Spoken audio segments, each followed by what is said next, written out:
All right, folks. Crypto finally had a bit of a down day after really a couple of weeks of pretty nice rebounding action following the January, I guess I should say most of January, decline of prices. And Bitcoin dropped to 43.5K.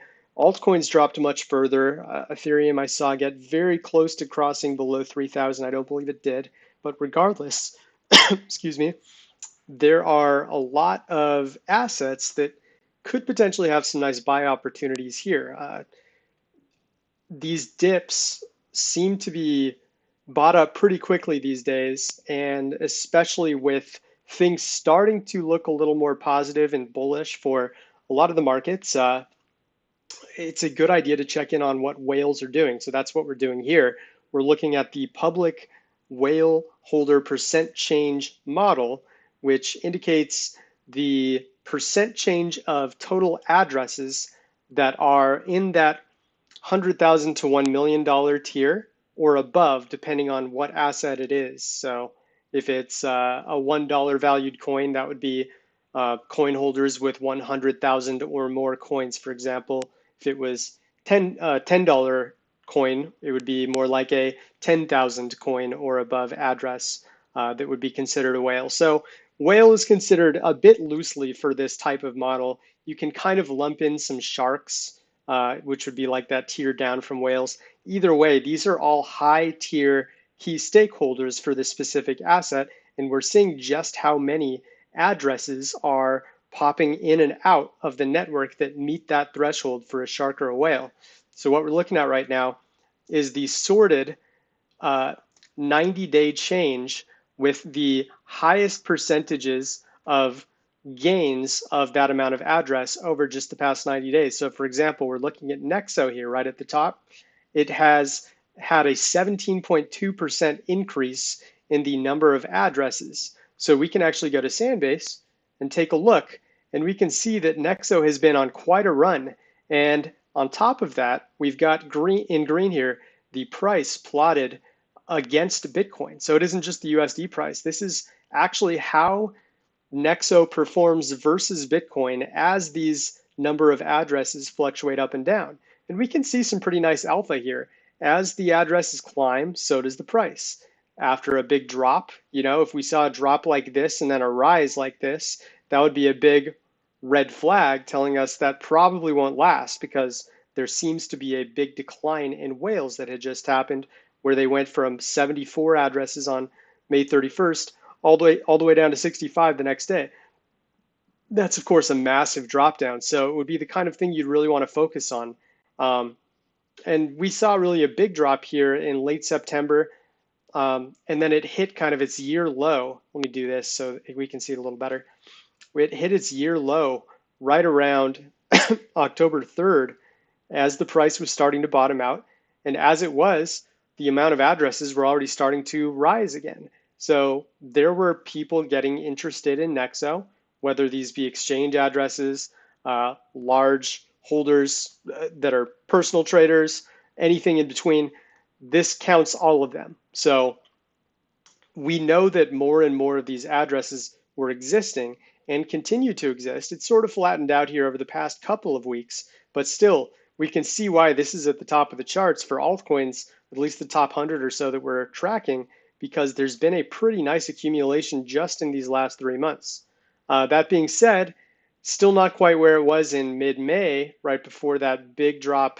I guess I should say during the first initial drop and before the subsequent drop that a lot of altcoins had that looked similar to this.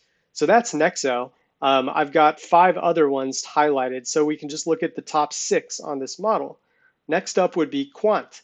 Quant has had an increase of 11% of these large tier $100,000 or more addresses in the last 90 days. So let's take a look. Here's Quant. I have it plotted as 1,000 coins or more because the price is $143.76. Multiply that by 1,000, and you have our around $143,000 or more addresses. So the way we're seeing it right now, 1,000 to infinity. So we're looking at, maybe I should go up one step. Maybe that's the problem and my math was slightly off. I look at 10,000 or above. It should match. Aha, that would be why. Okay, so that would make sense. There was a huge increase happening between the 17th and 19th, beginning at 10,000 or above. And because of that, um, we did see this big gain. This was not actually what most altcoins looked like between the 31st and the 2nd. Quant really kind of led the charge at this moment. And it makes sense considering there was this huge abundance of addresses. And it looks like this is at least the most addresses Quant has had in the last year, at least when it peaked about 2-ish weeks ago. I'm just curious if I go back to like 2019. Yeah, this is an all-time number of Quant addresses. So this would be a very good sign. This could be obviously explained by many different reasons. Perhaps there's a lot more exchange addresses that hold Quant. Either way, it would be a good abode of confidence if you're a Quant holder that the amount of these addresses has risen so quickly despite prices dropping down. So that would be an interesting one to keep an eye on. And maybe the Santiment team can do a little more research ourselves on what's going on with Quant because this is a very interesting situation. Next up, let's look at Scale. So Scale is absolutely booming right now. It's not a very high price coin at only 14.6-ish cents or so right now.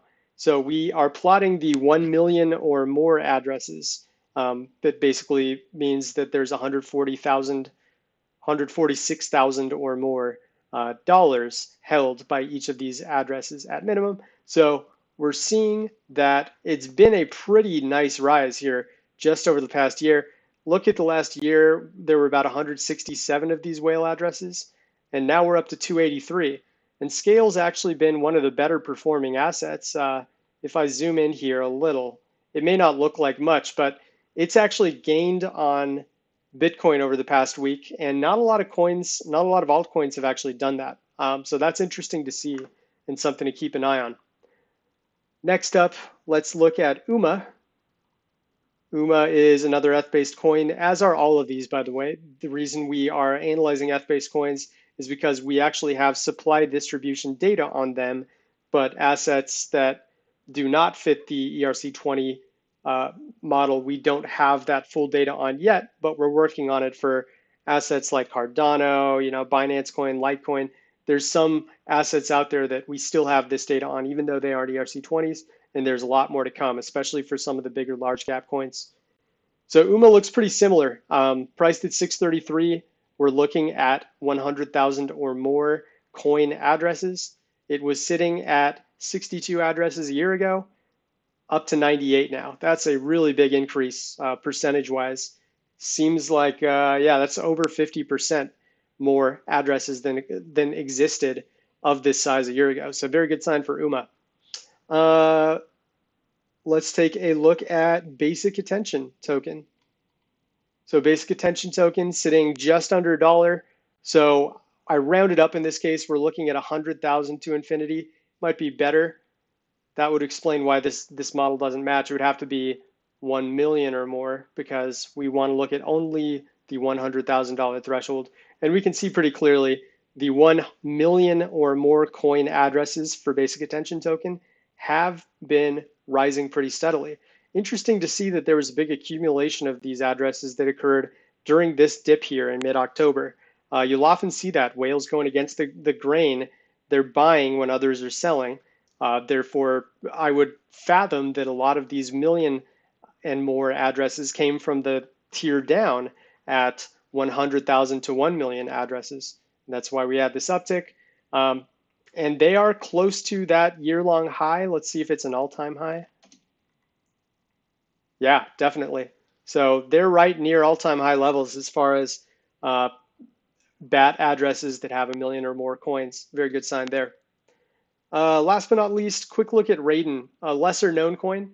I should up this to, I think for the purpose of this, because it's such a small coin, I deemed that the whales could be just around $19,000 or more, even though that is probably generous. either way, we can see why the model is telling us there's been a nice increase. It bottomed out here around 40 in mid-May, and now it's up to 55-ish. So just wanted to give a few examples of why the whale activity can be so important. Of course, we can look at supply distribution and see how many coins are held by these number of addresses. Right now, we're just looking at the number of addresses as a raw total. So these are two different ways we can look at whales. But I thought it had been a while since we talked about the amount of whales that were fluctuating in and out of an asset. And right now, we've just looked at 6 that have shown some really nice signs of accumulation. Remember that this is not investment advice. Following the whales does have its merit, but it is not the end all be all metric that you should make your investing decisions on. So keep that in mind. I hope this was helpful. Ask more questions on Discord or on This Week in Crypto tomorrow, and I'm looking forward to chatting with you all more. Take care.